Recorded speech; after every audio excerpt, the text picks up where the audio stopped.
Boom!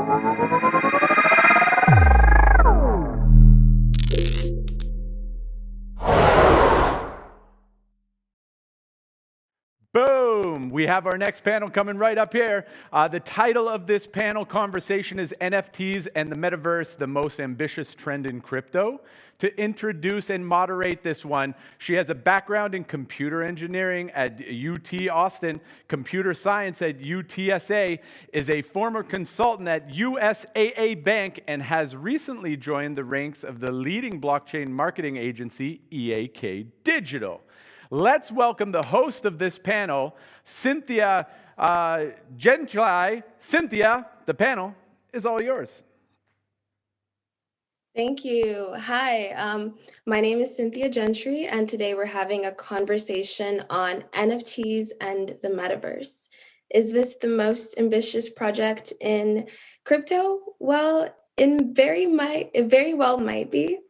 The metaverse, or the people that believe in the metaverse, are believing in a shared landscape where the digital reality merges with physical reality in such a way that the two become interchangeable. And this opens the door for human potentiality and innovation and creativity that we've never seen before. So we really are on the verge of a brave new world. And today in conversation, we are joined with some of the leading innovators, thinkers, artists, and investors behind the metaverse. So again, my name is Cynthia Gentry, and without further ado, I'd like to introduce you guys to the panelists. So first up, we have Sebastian Bogart and co-founder of Sandbox. Sebastian, if you could just let us know where you're calling from, and in one sentence, please define the metaverse. Sure. My name is Sebastian Bogart. I'm the CEO and co-founder of the Sandbox, which is a gaming virtual world on the Ethereum blockchain where creators can make 3D assets and game experience and monetize them through the use of NFTs on blockchain, as well as Sand or utility token. My background, I've been 14 years serial entrepreneur, always a pioneer in new technology, started in peer-to-peer with BitTorrent, cloud storage with online photo, video, music, and streaming, pioneer in mobile gaming as well, where our company, which was being acquired in 2018 by Animoca brand, was one of the first free-to-play game studios also involving brands and with this vision of turning players into creators, and a pioneer again in blockchain and NFT since we've been building the Sandbox for close to 3 years now and have had several big milestones accomplished on the project. My definition of the metaverse, I'd say it's the future for sure. It's this online virtual world where users can come with their digital presence, their digital representation, with an avatar, and they will be able to experience all sorts of things, games, of course, concerts, visit museum, visit galleries, etc. And all the things they see, all the things they play, the content is actually tokenized on the blockchain as NFTs, so they can use those, they can trade those, they can own those, and participate in the future of the digital economy. Awesome. Thank you so much, Sebastian. Happy to have you. Next up, we have Cathy Hackl, who is a futurist and an author. She is at the cutting edge of AR and VR, and as I found out, luxury NFTs. So I'm super excited, Cathy. Where are you calling? Thank you. And thank you, Cynthia. And I'm also a Longhorn, so go Horns. Hey, awesome. So I am in right outside Washington, D.C. I am a futurist, and I have my own consulting company called the Futures Intelligence Group. We work with companies right now. Over the last couple of months, it's been mostly luxury brands that want to enter the NFT space and want to kind of start to figure out their how they enter the space correctly. I come from a tech and media background, the last 5 years with deep expertise in virtual reality and augmented reality, like you mentioned, with companies like HTC Vive, Magic Leap, and Amazon Web Services. And I have my own consulting business. I also wear a vice president hat at a Microsoft certified volumetric capture studio. So what that means is that I help create and produce holograms. In somewhat shape or form, that's part of the metaverse, part of NFTs. So excited to be here. Wow, awesome. Thank you so much for being here. Next up, we have People Pleaser, who is an artist, and she's very well known in not just crypto art scene, but now in DeFi with her famous and viral works of Yearn and Aave and others. So People Pleaser, please introduce yourself and where you're calling in from and how you define the metaverse. Hi, so I'm People Pleaser. Thanks for having me. I'm calling in from Taiwan right now. And I came here a couple months ago to escape COVID, but I was based in New York normally. And yeah, so throughout the past, like at least 6 months or so, I've been focusing on creating sort of hype animations and meme videos for bunch of DeFi protocols. Most recently, you probably know me from my NFT sale with the Uniswap V3 video that I had made, which we are donating the proceeds to charity and raised 310 ETH for the piece. And yeah, so a little bit of a background about me. I've been working in 3D animation for about 6 years now, and have worked on movies such as Batman vs. Superman, Star Trek Beyond, Wonder Woman, and also was on the Blizzard cinematics team as well, working on the Diablo 4 cinematic. So that is a little bit about my 3D background, and my relationship with cryptocurrency is that I've been sort of eyeing this space in 2017, held some 2017 ICO coins. And then last summer, amidst the craze of DeFi summer, I started getting into DeFi, and hence my sort of current career, I guess. So yeah, thanks for having me. Awesome. What a vast career. Diverse as well. Last but not least, we have Jamie Burke of Outlier Ventures. Jamie, please give us a brief introduction of who you are, where you're calling in from, and how you personally define the metaverse. Everybody, so I'm Jamie Burke. I'm CEO and founder of Outlier Ventures. Outlier Ventures is a accelerator dedicated to Web3 and now, of course, the metaverse. And I'll explain the relationship between those two, I guess, over the course of the panel. We were the first blockchain-based fund in Europe. So we've been around for over 7.5 years. And our thesis has kind of reflected the space as it's evolved.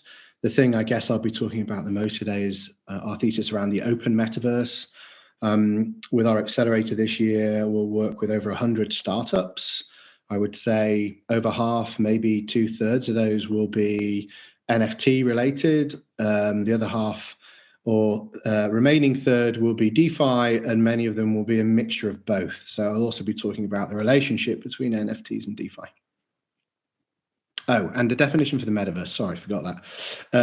So I keep it really simple. For me, I'll stick to the sci-fi version, which effectively is that it's when the physical and the virtual become indistinguishable from one another. And so I think that's why many of the panelists on here are going to give really good perspective on that, because it requires things like not just VR, but AR. It requires a common economic layer. And all these other things that allow for increased interoperability and persistence and ubiquity. That's awesome. Thank you so much. So from my understanding, there's a lot of moving parts that need to come together to create this metaverse. And you speak of that often, Jamie. And also, Sebastian, you're literally architecting the platform in which we can kind of really meet together. So can you guys speak about the convergence of emerging technologies and VR, and Jamie, what you're doing with Outlier Ventures to see how we can all make this vehicle come together and bring it alive? Sure. So maybe I can speak more generally and conceptually, and Sebastian can actually speak practically, because he's the one building it. I'm the one talking about it and investing in it, which is a lesser purpose, I would say. As I said in the kind of intro, for me, the metaverse generally is this kind of convergence or combination of virtual and physical. And that's going to be enabled by a number of different convergent technologies. Within that, I think, so metaverse is the thing that includes all the different instances of the metaverse. And so you could look at those individual instances as verses, and the metaverse is the aggregate of those. And so those verses, in my mind, sit on the spectrum of open to closed. And actually, you can look at it in kind of quadrants, hi-fi to lo-fi, open to closed, speaking very crudely. The lo-fi to hi-fi is less interesting, but nevertheless important. So you look at something like crypto voxels, which is deliberately lo-fi. Anybody can use it as long as you've got a smartphone. That still precludes the majority of people on the planet. However, the barrier to enter that economy is deliberately low, and therefore, the experience is dumbed down. It's voxelated. And then you've got the other end of the spectrum, which is, let's say, Oculus, where it's very expensive to buy the headset. And if you want to do many things in the open metaverse, you need a gaming PC and the VR headset. So it's thousands of pounds. But you're really pushing the boundary of the experience. So that's important to stress. And I think you need both. You need to entertain that full spectrum to be as inclusive as possible. However, that's not the most important, or not the most interesting part for me. So the more interesting part is this open to closed spectrum. And for me, if you go back to the sci-fi vision of a metaverse, such as things like Ready Player One, the idea is that there is a native economy to it that is not controlled by government, any one government. Now, in the dystopic versions of that, it is controlled by a single corporation, which is the closed end of the spectrum. They control that economy. They do not let value flow outside of it. They can print more of the underlying currency, the monetary and fiscal policy. They can deplatform people. And then you go to the other end of the spectrum, which is where you have sovereign identity, sovereign data, and sovereign wealth. And so if you look at something like Decentraland, although not perfect, it is more open on all of those dimensions. It is still also closed in some dimensions, but more importantly, it can be forked. So any one instance of that economy can be forked as well. So it's open source in terms of its technology, its economy, and everything else. And then there's things that kind of sit in the middle of all of that. And the reality is, I think that will continue. You'll have a number of instances. Fortnite is on the more closed end of the spectrum.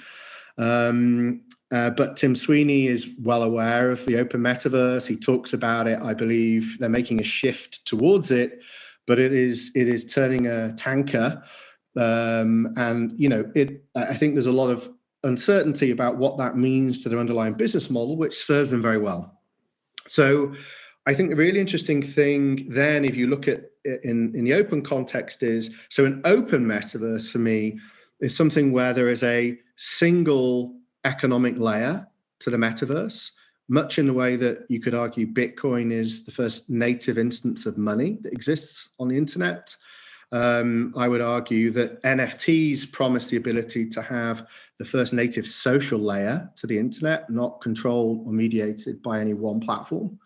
And I believe long-term value will flow to open economy, open social system, because ultimately, if you look at the way that the world is now, most of the more open end of the metaverse is sadly, the experience sucks, not talking about Sandbox, by the way, but like generally speaking, compared to AAA game, it is a lesser experience. It has much more friction to participate. And the economics can't compete. AAA game has hundreds of millions, takes years to develop. The open end of the metaverse at the moment is largely full of empty worlds. There's not the content that attracts people there. There's not the experience that attracts them there.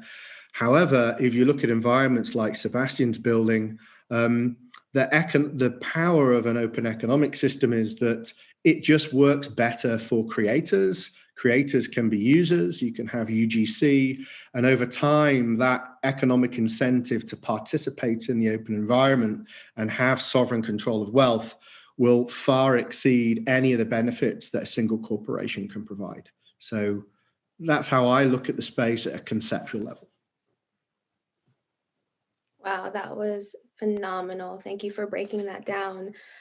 As you were speaking, some things came up for me, and this really, we have to be really specific about the language that we use, right? So I like the idea of the open metaverse because you said it gives us sovereign wealth, right? And sovereignty is really important.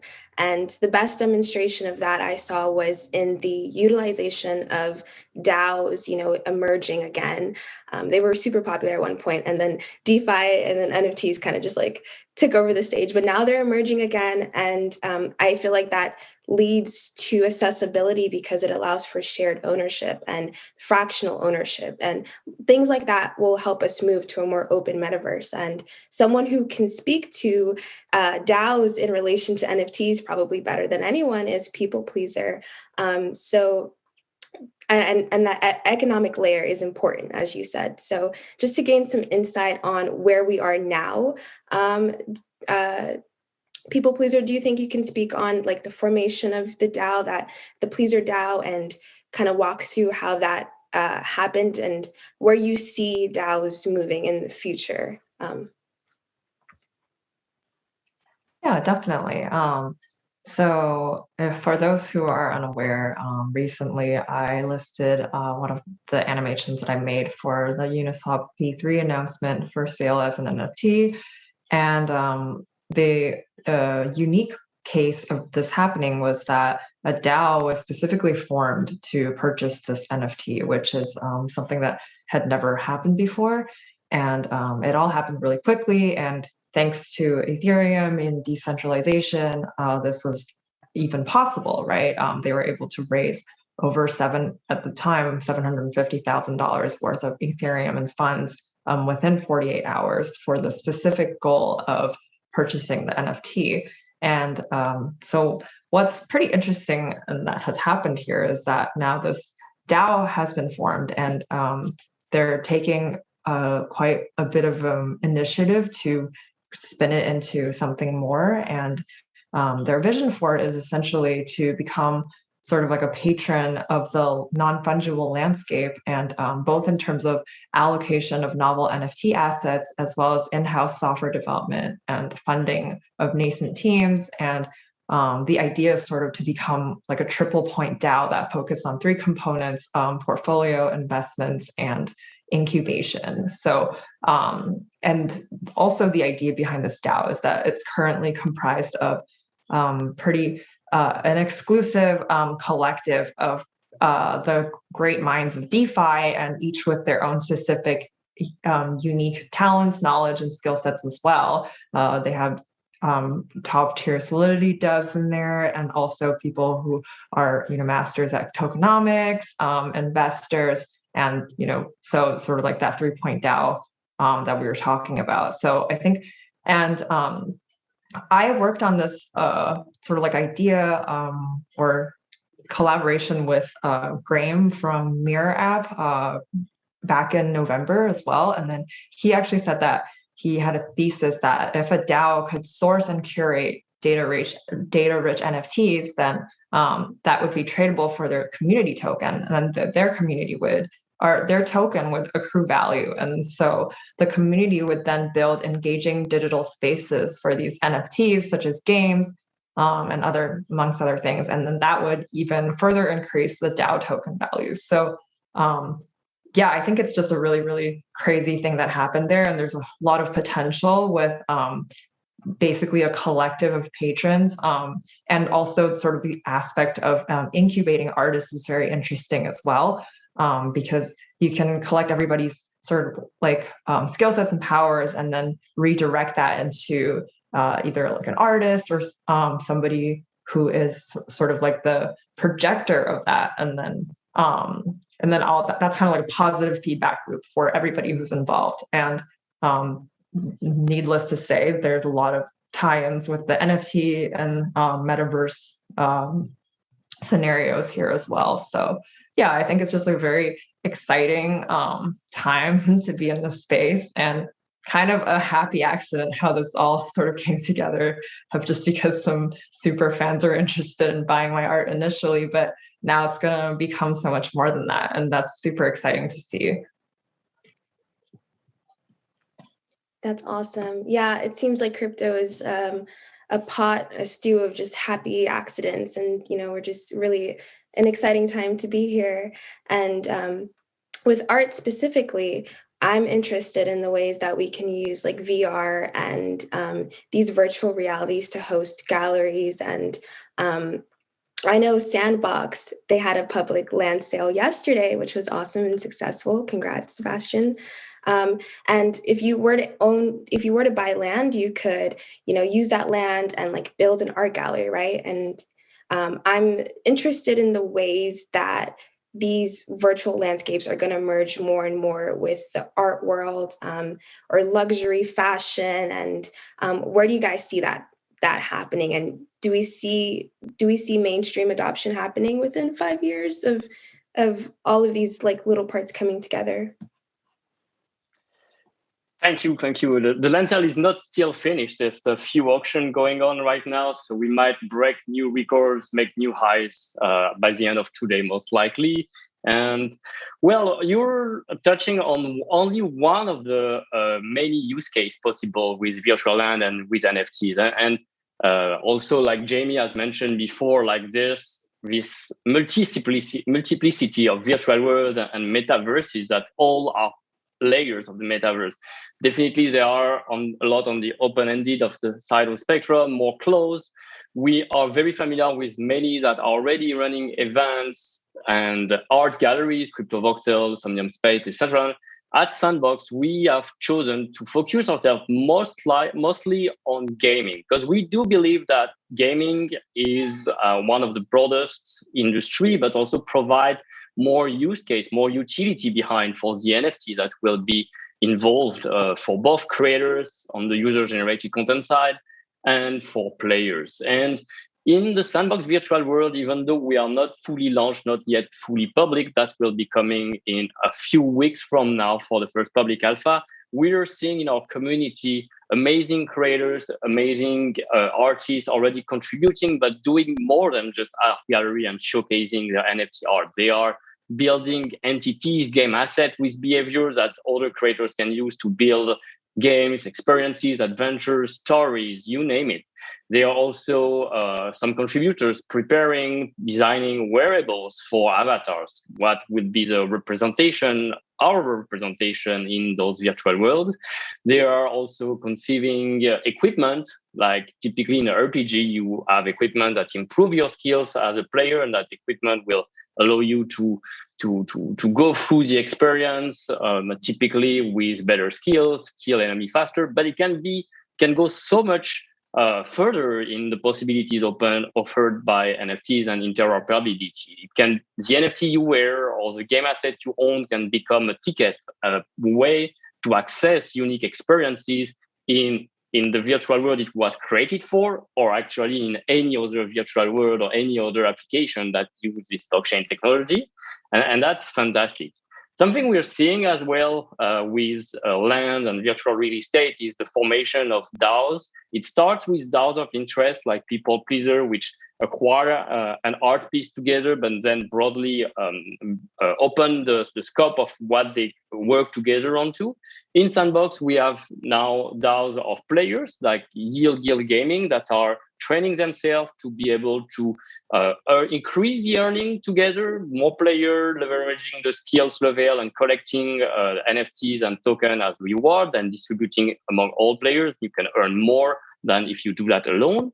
Or DAOs that are going to publish, to acquire land, to find creators, to train creators, and to publish high quality experience that then will be published in our virtual world and enable more revenue stream, more traffic, more audience into the virtual world, which is coming to one point that I think Jamie has mentioned as well, is the challenge right now before we go mainstream is to make sure that we do have enough high quality content So to do that, we are bringing many IPs and brands that actually are bridging the real world with the virtual world. As a user, when you find the brand that you've grown with, the high fashion luxury brand, the Nikes, the Coca-Colas, or entertainment IPs you've grown with, you have like this landmark, these cultural references that you're accustomed to, and then you're more familiar to project yourself into that virtual world. And also, so you bring the content with the IP, you create tools that allow creators to easily make high quality experience with no code or with a lower barrier to entry, which facilitate deploying great experiences and avoid that scenario where you as a user arrive in the metaverse. It's fantastic. There's a lot of potential, but at the end of the day, you're alone. You walk, you see nobody for 10 minutes. And even though you were very excited by the potential, most likely you're never ever going to come back into that. It's like walking in a shopping mall with half of the store closed, no activities, no sales, no promotion, no thing around happening. And that's the thing that we want. We work hard supporting with foundations, supporting with various initiative creators to really avoid that effect of the empty world, both in content and in user. That would be the deceiving experience and could potentially become the largest risk for the metaverse to not happen in the next decade. Awesome. Thank you so much for that really in-depth and complex answer. I'm like taking notes and chewing over it.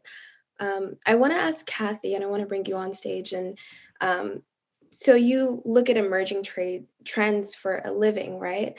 And Sandbox is doing something that seems to some people like really niche, right? Like a gaming thing. And I love it because I grew up like playing games on virtual worlds, like Fortnite, Club Penguin. I love it, right? And a lot of Gen Zs get it, and we love the metaverse. But for the average person, the average consumer, the average investor, what appeal do they have? Do you see any shifts in consumer behavior? Do you see shifts in technology that's going to like nudge the general public into these spaces like Sandbox or Decentraland, et cetera? Yeah, what I would say is whenever I have a conversation with a big brand, obviously I'm not having a conversation with a lot of Gen Zs in there. Sometimes there'll be a couple of Gen Z people in the company having, but CEOs, CDOs, I'm having those conversations. Their biggest question is, what is the scalability opportunity and the revenue opportunity, right? And obviously the conversation has shifted quite a bit with NFTs kind of being at the forefront, right? So now it's not so much that I need to convince them about the opportunity. It's more like, how do we get in there?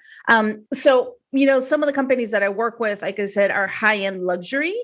So one of the biggest things that they're thinking through is, how do they enter the space and sell NFTs in a way that reflects their brand, right? Especially if they're luxury. They want a certain look and feel, and they don't want their storefront to look like Walmart, right? They want their storefront to look beautiful, to be kind of that one-to-one to their luxury brand. So I think that's one of the biggest conversations that we're having, one of the biggest opportunities as well in the NFT space is to create those places that are, catering to that high end. Obviously you like I said, you want your storefront to look great. You don't want, Walmart's great, but not if you're a luxury brand. So I think that there's, opportunities there. There's, data as well. Cathy Wood's ARK Invest has a fantastic, deck that they shared. I think it was at the beginning of the year, end of last year. And there's information in there that says the virtual goods economy is going to be worth close to 400 billion by 2025. And that number could be conservative at this point, because that was pre-NFT craziness that's happening. So, that's a number that a lot of people are quoting. And it's virtual goods. It could be anything from a sword in Minecraft to a Burberry skin in League of Legends, or a luxury NFT being sold in game at the Sandbox, for example. So I think there is a shift happening. There is a sense of urgency. I also feel now for brands that are just like, we need to jump in now. There are lots of questions that need to be answered by these brands, especially when they enter the space. Everything from how their brand is reflected, what are they selling, right? What is it that they're selling? And then, from a financial standpoint, what are the financial vehicles that they have in place if they're going to be getting into NFTs and in crypto and everything, right? What happened with Coinbase yesterday, great example of kind of more of that institutional push. So what I would say is, yeah, the conversation is definitely changing. Whereas I used to be kind of having to kind of evangelize and convince them. Now it's more like, Cathy, how do we get this? How do you sell this NFT now? Where do we sell it? How do we deploy?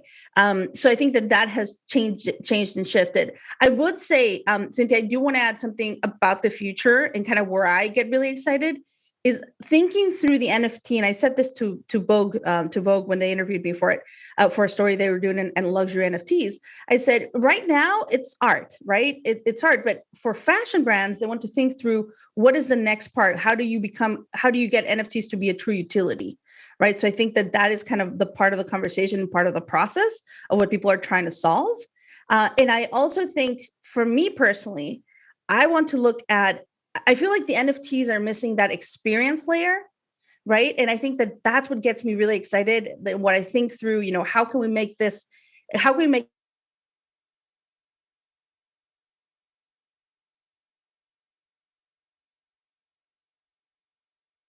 NFT is a funny phrase. I use this with some media friends, and I said, look, to me, NFTs are like the cacao beans of today. Back in the day, tribes used to use cacao beans to trade into, and ownership. I mean, they would trade a cacao bean. It could be a person, sadly, or it could be like food, or it could be anything, right? So it was kind of like the value didn't necessarily mean one to one. So I think it's interesting when you start to think about, the idea of ownership and where ownership is going in this digital world, and how NFTs, to me, the end game is the metaverse.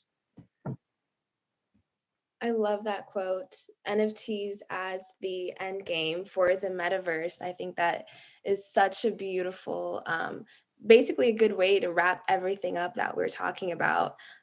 Essentially, they are, I had a conversation where someone was like kind of having like which came first, the chicken or the egg, or which is more valuable? Do NFTs need the metaverse, or does the metaverse need NFTs, kind of thing? And it obviously from this conversation seems to be a symbiotic relationship. So you guys are probably the best group of people to ask the question that everyone wants to know. What does the next 5 years look like in crypto, in the metaverse? Where are we going? It feels like the timeline is just accelerated, right? So where are you guys going, and where are we going in relation to the things that you guys are building and innovating?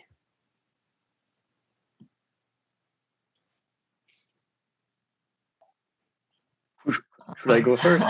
Who goes first?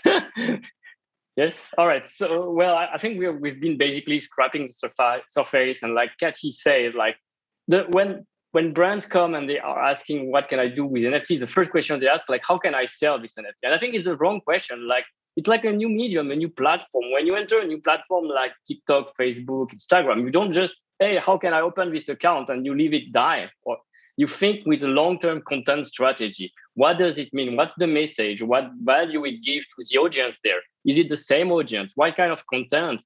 How do I create the experience that will engage the content? Does the content that I publish on the day one is going to be perishable, or does it hold value for the first comer and still have the possibility for newcomers to enter? And this NFT is really around community of interest. It brings creators and users together. And with the metaverse, we are scratching the surface, because we've mostly seen NFTs in sport collectible, NFTs in art that took off over the past 3 months this year. But we haven't really seen like gaming NFTs, fashion and wearable NFTs, and land NFTs as well, that represent the virtual real estate where the experience will be hosted and the user will be coming to be bonded together, socialize, interact, chat, play, and live those experiences with NFTs. And that's, I think, where this year, the next 2 years, we'll be seeing the explosion. After, we'll seeing more and more governance-related matters. You think about that. It's decentralized, it's open, so 100% of the user will be owning those lands, will be owning those NFTs, will be owning the token maybe that are the utility token of those metaverses. that what does that mean concretely? That how do we live in virtual world where it's totally handled by users instead of like a central entity as we've been seeing before with Fortnite, Roblox, Second Life, or World of Warcraft for gamers. Yes, and digital jobs, I think for me over the next decade, like more and more people are already living, making a revenue from creating. This is just the first part. After that will be, you'll have more and more architects of those virtual world, will have more and more fashion designers that will create purely digital fashion brands for the wearables and the avatar. You'll have people who will be curating the content because there's so much content that you need people to help select it, guide you through the world, find the best experience for you by your interest, based on your interest. And it's then will be really living, playing, earning, socializing into metaverses. And I think that we can say will be finally the digital identity will be maybe taken over the real identity. And that's the 10 years vision for us. Wow, thank you. Did anyone have anything to add to that 10-year plan? Cathy, go ahead, please. Yeah, I'd love to say this because Sebastian alluded to it. So there's a quote that I use often, and I say, the world's next Coco Chanel is probably a 10-year-old girl designing skins in Roblox. Like, I truly, definitely believe that. I've got 3 children under 10. They're my best windows into the future. And, I could see them eventually working 1 or 2 days in the metaverse and then having like a, what type of job, I don't know. My oldest wants to be a lunar food scientist. So who knows, right? But I do see a lot of friends of theirs designing things in, Roblox Studio or those glimpses of the metaverse and making thousands of dollars. So yeah, it's quite interesting to start to think through, the future jobs of the metaverse natives right there that are growing up right now. I would say from a 10-year vision standpoint, I think for me, virtual reality, augmented reality, AR glasses, spatial computing, we're going to be consuming data just like we consume data on our phones, right? It's all going to be through glasses. So we're going to be seamlessly having these, experiences. NFTs will have that experience layer, right? We will kind of see them in our reality, whether it's in a fully virtual space or whether it's in our physical reality. That's one of the reasons I do a lot of work with volumetric video with holograms, is because I'm preparing my clients for the future when people will see things through glasses, right? If you look at everything around you right now, everything has dimension and volume. So, am I really going to want flat things in front of me when I'm wearing glasses and engaging with data? So yeah, in this kind of other iteration, kind of this further down in the metaverse rabbit hole, I'm thinking through, how does spatial computing work with the metaverse? What are spatial, activations? How do brands start to think about what spatial things they're going to have in place to engage the consumers once we're wearing, glasses? Yeah, I think I feel like with the whole COVID situation, it really sort of highlighted how important it is for the potential of like online life and being on the metaverse, especially with everybody spending so much time inside, and that's sort of one of the only ways that you can really escape. So that's really important. And then to jump off of what Sebastian was saying about thinking about the long-term game and not the short-term. So I see a lot of people entering the NFT space recently just being like, how can I make this a cash grab? Like, I want to just create something and then sell it. And I just don't think that that's the right mindset. People who are asking me, oh, when are you going to sell your next thing too? And it's like, take time to sort of plan and make sure that it's a meaningful contribution. That is probably not later on. And just to sort of like go off that, I think my internet is being a little bit weird, but yeah, just I think that that's not the right thing, like the right kind of mindset, and that value itself is ultimately surrounding the community, right? So that's like saying, oh, I'm gonna come and start selling like loot boxes for games that are not Blizzard, but like, something like Blizzard had built themselves up first, as an established, like, fun, community engaging game before, their loots or anything in their games were even like valuable. So Yeah, I think instead of trying to do it the other way around, it's more important to build value first and then execute NFTs.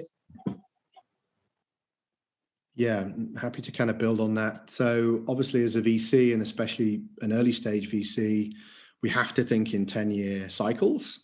And so, I'm not a creator, so my focus is primarily looking at enabling people, teams to create the primitives that are going to make an open metaverse possible and competitive with the closed alternative.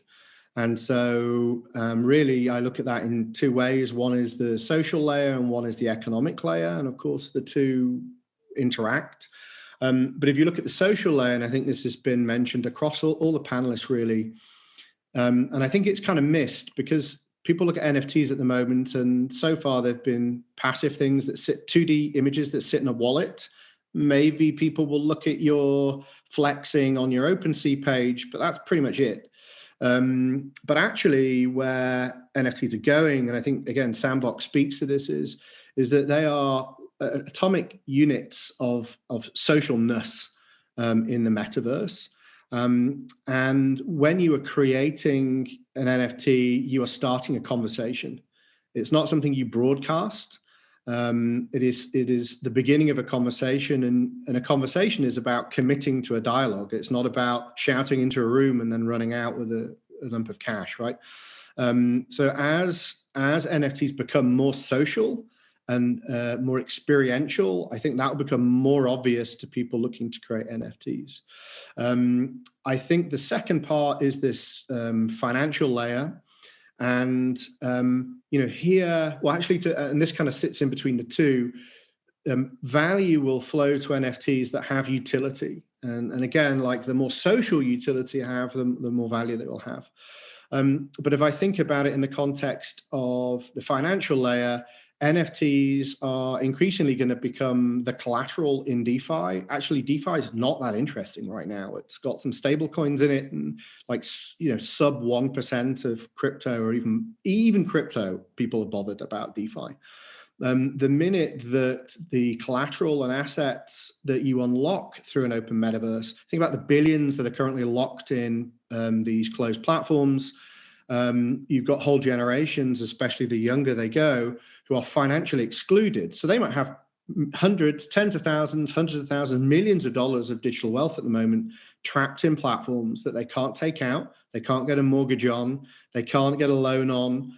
The minute that you unlock that, you include a whole generation, multiple generations in a financial system whose primary wealth, I would argue, is forever going to be digital rather than physical. And this is value that already exists. This is billions of dollars of value that already exists. It's not new value that we need to create somehow. So I think, NFTs will feed DeFi, and they will begin to interplay and create a super cycle. That super cycle is what is going to suck in mainstream. And personally, I look at, if I speak to a creator or a lot of the people in my network that for almost a decade now have not been able to figure out what the hell I do for a living, now with NFTs, they get it, right? They get the use cases that NFTs bring. And so NFTs are the gateway drug to crypto, to all the principles of crypto around decentralization, self-sovereignness. And the minute that you give somebody something of value, they then have to figure out what to do with it.